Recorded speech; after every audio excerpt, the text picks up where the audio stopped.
नमस्कार, स्वागत छ कार्यक्रम खोज खबरमा। म प्रसन्न ढुङ्गाना। समाजमा भएका हरेक घटनामा हाम्रो नजर, जनताको सूचना पाउने अधिकारको सम्मान हाम्रो अभियान। त्यसैले समुन्नत र समृद्धशाली समाजको यात्रा खोज खबरको अन्तिम अभिष्ट अनि गन्तव्य हो। भनिन्छ अदृश्य भगवानपछि मानिसले सबैभन्दा बढी विश्वास र पुज्ने व्यक्ति तथा संस्था डाक्टर अनि अस्पताल हो। आफूलेको भइन्छ भन्ने आशमा ज्यानै डाक्टरको हातमा सुम्पिएका हुन्छन्। आफ्नो शरीरमा चक्कु चलाउन दिनु अघि जे जस्तो सहमति पत्रमा हस्ताक्षर गरे पनि डाक्टरले आफूमाथि न्याय गर्छ भन्ने विश्वास बिरामी र बिरामीका आफन्तलाई हुन्छ। तर कहिले नर्विक अस्पतालमा त कहिले चिकित्सकको लापरवाहीले बिरामीको मृत्यु त कहिले ओम अस्पतालमा। पछिल्लो समय देशका नाम चलेका भनिएका अस्पतालमा यस्ता घटना श्रृङ्खलाबद्ध रूपमा देखिन थालेका छन्। आज हामीले उठाउन खोजेको प्रसङ्ग ओम अस्पतालको हो। के छ त वास्तविकता, हेरौं यो रिपोर्ट। ओम अस्पतालले लियो बिरामीको ज्यान। पत्थरीको अपरेसन गर्दा काटियो आन्द्रा। किन दोहोर्याउँदैछ पटक पटक लापरवाही?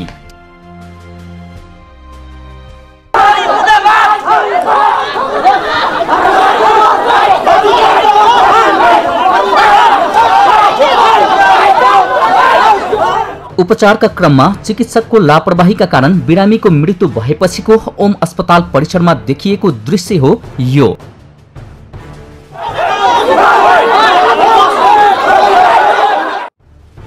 सुविधा सम्पन्न मानिएको अनि महँगो अस्पताल ओम अस्पताल, तर पछिल्लो समय यो अस्पताल ज्यानमारा अस्पताल जस्तै बनेको छ। एकपछि अर्को गर्दै श्रृङ्खलाबद्ध रूपमा चिकित्सकको लापरवाहीले बिरामीको मृत्यु भएको घटना थपिरहेका छन्। अघिल्लो शुक्रबारदेखि उपचाररत सिन्धुपाल्चोककी राम प्यारी थापाको गत बिहीबार बिहान मृत्यु भएसँगै आफन्तहरू आक्रोशित बनेका छन्। आफन्तको आक्रोशका कारण अस्पताल परिसरमा सयौंको संख्यामा सुरक्षाकर्मी समेत तैनात गरिएको थियो। नाराबाजीका क्रममा अस्पतालको प्रवेशद्वार बन्द गर्दै फलामे सिक्रीले गेट बन्द गर्न खोज्दा बिरामीका आफन्त र प्रहरी बीच मुठभेड समेत भएको थियो।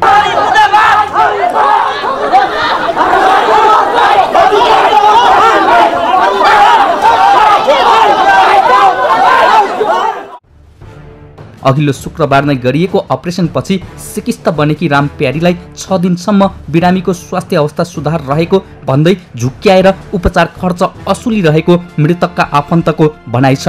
पत्थरीको उपचार गर्न पुगेकी राम प्यारीलाई चिकित्सकले अपरेसनको समयमा आन्द्रा काटिदिएपछि मृत्यु भएको आफन्तको आरोप छ। मान्छेहरूले डाक्टर पछि कुरा गर्छ, ऊ यता आन्द्रा तास्छ उता आन्द्रा तास्छ भनेर भन्छ। त्यो होइन, मेरो एकदम राम्रो थियो।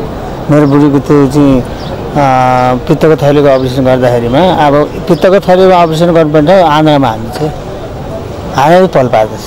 पल पारेपछि मिस्टेक भएपछि त्यो कमसेकम मैले पल पारेपछि मिस्टेक भएको छ। भएपछि यस्तो चाहिँ मैले मिस्टेक भएको छ भनेर उहाँ डाक्टर साहबले भन्नुपर्ने, उहाँले भन्दै भएन। सानो मासु च्यात्या छ भनेर भन्नुभयो। ल त ठिकै छ भनेर भन्ठाने। शुक्रबार गरियो, दिउँसो 5 बजी सक्यो अपरेसन होइन। 5 बजी सकेर अनि त्यहाँपछि शनिबार आउनु भनेर डाक्टर साहब। अब आइतबार एकैचोटि आएर चाहिँ बिहान आएर मात्रै हेर्दै पनि भएको हुन्थ्यो, केही थिएन होइन। तपाईँको यस्तो म यस्तो गरेर चाहिँ म यस्तो भयो होला अब के गर्ने भनेर चाहिँ पहिले भन्दा बिहानै भन्दा हुन्थ्यो। बेलुका एकैचोटि 7:30 बजीतिर भनेर भन्थ्यो। तपाईँको चाहिँ आन्द्रा सम्बन्धी डाक्टरले चाहिँ ऊ गर्ने के अरे हेर्नुहुन्छ, अपरेसन गर्नुहुन्छ। म चाहिँ अब पत्थर सम्बन्धी मात्रै भयो भनेर उहाँले भन्नु। बिरामीका आफन्तहरूका अनुसार अपरेसन गर्दा सानो आन्द्रा पनि छेडिएको र त्यो नटाल्दा शरीरभर संक्रमण फैलिएर मृत्यु भएको हो। स्वास्थ्य अवस्था थलिँदै गएपछि अपरेसनको 48 घण्टापछि टाका खोलेर हेर्दा आन्द्रामा पल रहेको भन्दै अस्पतालले राम प्यारीलाई आइसियुमा राखेर उपचार गरेको थियो। तर उपचारका लागि हिँड्दै अस्पताल आएकी 50 वर्षीय राम प्यारीको अपरेसनका क्रममा अस्पतालले लापरवाही गरेको आफन्तको आरोप छ। यिनीहरूले जान ज्यान लियो, तर यिनीहरूको चाहिँ हस्पिटल होइन, यिनीहरूको परिवार पाल्नलाई बोराभरि पैसा थुपार्न मात्रै यो हस्पिटल गयो। यो हस्पिटल बन्द गर्नुपर्छ, बारम्बार मान्छे मर्न पाइँदैन। शुक्रबार बिरामी ल्याएको छ, हिजो अस्ति भनिराखेको छु, कोही पाइले सुन्नु होला कहिले सुन्नु भयो होला। शुक्रबार 2 बजे अपरेसन गरेको छ। 2 बजे अपरेसन गरिसके पछाडि स्टोन चाहिँ निकालेको छ। स्टोन निकालेपछि तपाईँको अब रातको 11 बजे ज्वरो आएको छ। 11 बजेबाट तपाईँको भोलिपल्ट 8 बजेसम्म तपाईँको मलाई चाहिँ अप्ठ्यारो भयो है भनेर जानकारी गरेको छ। त्यति बेलासम्म पनि वास्ता गरेको छैन। त्यसपछि आएर एकैचोटि शामको 10-11 बजे अलिकति आन्द्रा चाहिँ च्यातिएछ है भनेर चाहिँ डक्टरले भनेको छ भा। अनि तपाईँको त्यत्रो च्यातिएछ भनिसकेपछि जानकारी हुँदै किन त्यो हेलचाक्री गरियो? आज हामीलाई रहर थिएन कि यस्तो गरेर यो पुलिस प्रशासन यो हस्पिटलसँग हात टडाएर औला टडाएर हामीलाई बस्नलाई, हामीलाई यहाँ आएर झगडा गर्न हामीलाई रहर छैन। हामीलाई त हामी त यस्तो बेलामा हामी शोकले घरमा शोक मनाएर बस्ने बेलामा आज हामी यो हस्पिटलमा तपाईँहरू यो पुलिसको अगाडि यो हस्पिटलको अगाडि हामी सबैसँग यस्तो गरेर औला ठडाएर नाराबाजी गर्नु परेको छ। यसको लागि अब हामी त यस्तो भयो। अस्पताल प्रशासनले पटक पटक वार्ताका लागि बोलाए पनि अपमानजनक ढङ्गबाट आफूलाई प्रहरीका आडमा बाहिर निकालेको बिरामीका आफन्तको आरोप छ। तर अस्पताल प्रशासन भने राम प्यारीको मृत्यु पित्तको अपरेसन नभई पहिले नै गरिएका अपरेसनका कारण भएको दाबी गर्छ। यो शल्यक्रिया जति पब्लिकले अथवा साधारणतया मिडियाले अथवा मान्छेले बुझ्दाखेरि जति सजिलो शल्यक्रिया सोचिएको छ त्योभन्दा धेरै जटिल शल्यक्रिया थियो। किन भन्दाखेरि उहाँको पेटको विभिन्न कारणले गर्दाखेरि पेटमा पहिले 3 पटक अपरेसन भइसकेको अवस्था थियो र त्यो बारम्बार अपरेसन भइसकेपछि पेटभित्रको स्ट्रक्चरहरूको बनावटमा पनि अलिकति चेन्ज आइसकेको हुन्छ कि धेरै नै चेन्ज आइसकेको हुन्छ। अनि जुन तरिकाबाट नेचरले सही तरिकाबाट राखेको हुन्छ त्यो त्यसरी चाहिँ बसेको हुँदैन। ओम अस्पतालमा देखिएको यो घटना त पछिल्लो उदाहरण मात्रै हो। 1.5 वर्ष अघि पनि यही अस्पतालमा नाकमा सामान्य अपरेसन गर्न पुगेकी 37 वर्षीय कमला भट्टराईको मृत्यु भएको थियो। काठमाडौँमा घुमफिर र नाकको उपचारका लागि श्रीमानसँग आएकी कमला चिकित्सकको लापरवाहीका कारण मृत्युको शिकार बन्नु पर्यो। लगतै मृतकका आफन्तले अस्पताल घेराउ गरे, प्रदर्शन गरे। पछि अस्पताल प्रशासनले मृतकका आफन्तसँग कुरा मिलाएर घटना गुपचुप गराएको थियो। त्यस अघि पटक पटक सामान्य रोगको उपचार गर्न पुगेका बिरामीको ज्यान गएको थुप्रै उदाहरण छन्। तर सबैजसो घटनामा अस्पतालले पैसा दिएर मिलाउँदै आफ्नो कमजोरी लुकाउन सफल भएको थियो। अब भने अस्पतालमा भएका यस्ता लापरवाहीको घटनामा कसैले पनि उन्मुक्ति पाउन हुँदैन। दोषी को हो, त्यसले किन बिरामीको ज्यान लिने हरकत गर्यो, त्यसको पनि छानबिन हुनुपर्छ। खोज खबरका लागि क्यामेरामा प्रताप लामा र दिपेन्द्र थापा मगरका साथ पुष्कर खतिवडाको रिपोर्ट। चिकित्सकहरूको अनुसार पनि सामान्यतः नाकको शल्यक्रिया त्यति जटिल मानिँदैन। त्यसैका कारण हत्तपत्त कसैको ज्यान जाँदैन। तर राजधानीको सुविधा सम्पन्न अस्पतालमा राम्रो उपचार सेवा लिन महँगो शुल्क तिर्न तयार भएकी राम प्यारीको गलत उपचारका कारण ज्यान गयो। यो त एउटा उदाहरण मात्रै हो। यसअघि पनि यस्ता घटना पटक पटक दोहोरिएका छन्। यसतर्फ नियमनकारी निकायको ध्यान पुग्नै पर्छ। अहिले देखिएको घटनामा पनि उचित छानबिन गरी दोषीलाई कारबाही गर्नै पर्छ। कार्यक्रममा एकैछिन ब्रेकपछि काठमाडौँको सार्वजनिक सवारीमा चोरी तथा लुटपाट मचाउने गिरोह सम्बन्धी थप वास्तविकता उजागर गर्नेछौँ। हेर्दै गर्नुहोला।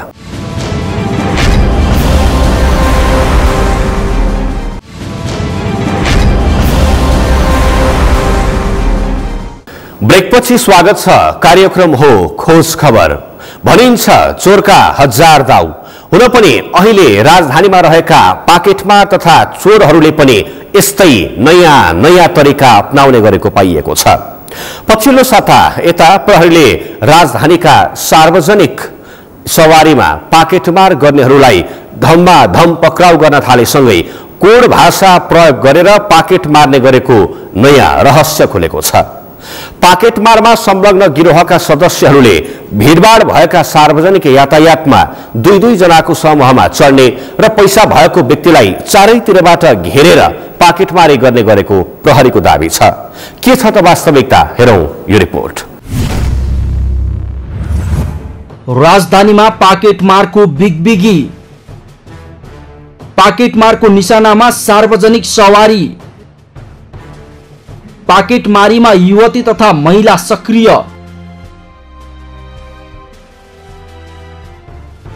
मुलुककै केन्द्र राजधानी काठमाडौँमा दिनदहाडे चोरी तथा लुटपाट मच्चाउँदै हिँड्नेमा संलग्न 82 जनालाई प्रहरीले पक्राउ गरेको छ। महानगरीय प्रहरी परिसर काठमाडौँले जेठ 1 गतेदेखि 32 गतेसम्म गरेको निगरानीका क्रममा 78 पुरुष र 4 महिला पक्राउ परेका हुन्। अहिलेसम्मको उदाहरण विश्लेषण गर्दा सामान्यतया बढी जसो पुरुष मात्रै अपराधमा समूह बनाएर लाग्ने गरेको पाइएको छ। तर आजकल शहरमा पुरुषसँगै महिला समेत अपराधमा सहभागी भएको पाइन थालेको छ। सार्वजनिक यातायातमा हुने घटना न्यूनीकरणका लागि प्रहरीले सादा पोसाकमा प्रहरी परिचालन गरेर पाकेटमार र चोरीमा संलग्न पक्राउ गरिएको जनाएको छ।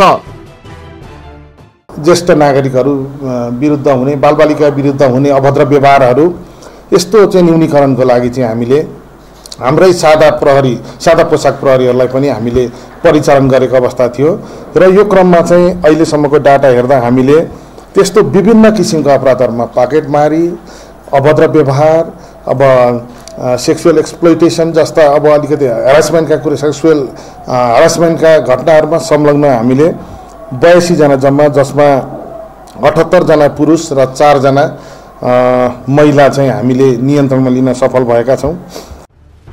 यस्तो छ पाकेटमारको शैली। सुरुमा 2-2 जनाको दरले 6 जनासम्मको समूह बनाई सार्वजनिक बसमा छिर्ने पाकेटमारहरूले पैसा तथा सुनचाँदी वा मोबाइल भएको यात्रुलाई पहिचान गर्ने र अगाडि पछाडिबाट घेराबन्दी पारी ठेलामठेल गर्दै मौका छोपेर पाकेटमारी गर्ने गर्छन्। यात्रुको मोबाइल, नगद र सुनचाँदी लगायतका सामग्री लुटिसकेपछि पालै पालो उनीहरू गाडीबाट ओर्लनी गरेको प्रहरीले जनाएको छ। पाकेटमारीका क्रममा केही भएमा सांकेतिक भाषाको प्रयोग गरेर उनीहरू सक्रिय भएको प्रहरीको निगरानीबाट खुलेको छ। लुटपाट गर्नेमा प्रहरी हुँ भन्दै लुटपाट गर्नेदेखि पैदल यात्रुको झोलाबाट रकम निकाल्ने समेतका रहेका छन्। पक्राउ परेका अधिकांश यस अघि पनि पाकेटमारका घटनामा नै समातिएको र केही 9औं पटकसम्म पाकेटमारमा संलग्न भएको अनुसन्धानबाट खुलेको छ। एक पटक सजाय पाइसकेको पुनः यसमा चाहिँ संलग्न हुने, 2 देखि 4 जनाको ग्रुपमा चाहिँ यिनीहरू हिँड्ने र विभिन्न योजनाबद्ध तरिकाले चाहिँ मान्छे चाहिँ टार्गेट आफूले चाहिँ पहिले पहिचान गर्ने र त्यही अनुसार बसमा चढेर निजहरूलाई चाहिँ पकेट मार्ने, लुट्ने जस्ता घटनाहरूमा चाहिँ यिनीहरू संलग्न भएको पाइयो। यसमा कस्ता मान्छे पनि छन् भने एकजना सौगात मल्ल भन्नेले त इन्सपेक्टर हुँ भन्ने, कहीँ हवलदार हुँ भन्ने र आफ्नो प्रहरीको टोली हो भनेर पनि त्यस्ता मान्छेहरूलाई झुक्क्यानमा पारेको देखिन्छ। एउटा पाकेटमारीमा संलग्न लालध्वज जिम्बा भन्ने 9औं पटक चाहिँ हाम्रो प्रहरी नियन्त्रणमा आएको देखिन्छ।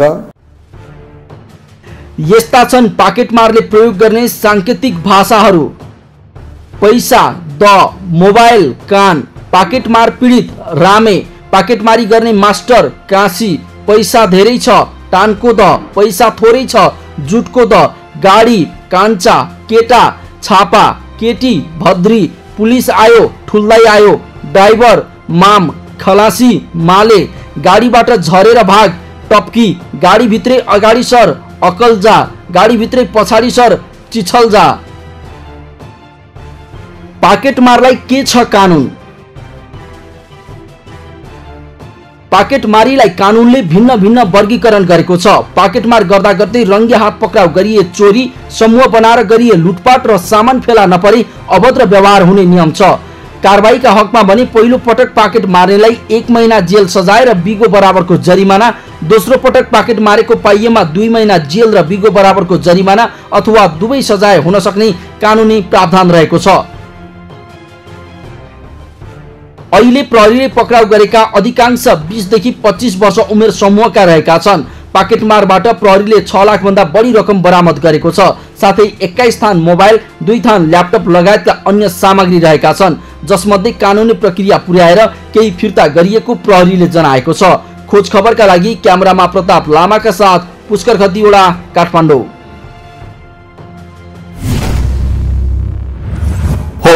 सार्वजनिक यातायातमा पाकेटमारी व्यापक रूपमा हुन थालेपछि महानगरीय प्रहरी अपराध महाशाखाको टोलीले यातायात व्यवसायीहरूसँग सहकार्य गरी पाकेटमार विरुद्ध विशेष अभियान सुरु गरेको थियो। करिब 50 जना सादा पोसाकका प्रहरीको टोलीले पाकेटमारी गर्नेको सूक्ष्म निगरानी गरिएको थियो। विशेष गरी अभियान लागू भए पश्चात अहिलेसम्म काठमाडौँ प्रहरीले काठमाडौँका विभिन्न स्थान तथा बसहरूबाट पाकेटमारी गर्ने 82 जनालाई पक्राउ गरेको छ।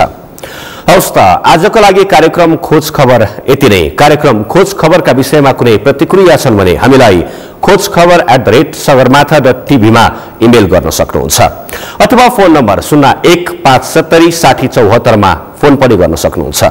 लुकेका र लुकाइएका खबर निरन्तर जारी छ। नेपालको पहिलो न्यूज च्यानल सगरमाथा टेलिभिजन हेर्दै गर्नुहोला। नमस्कार।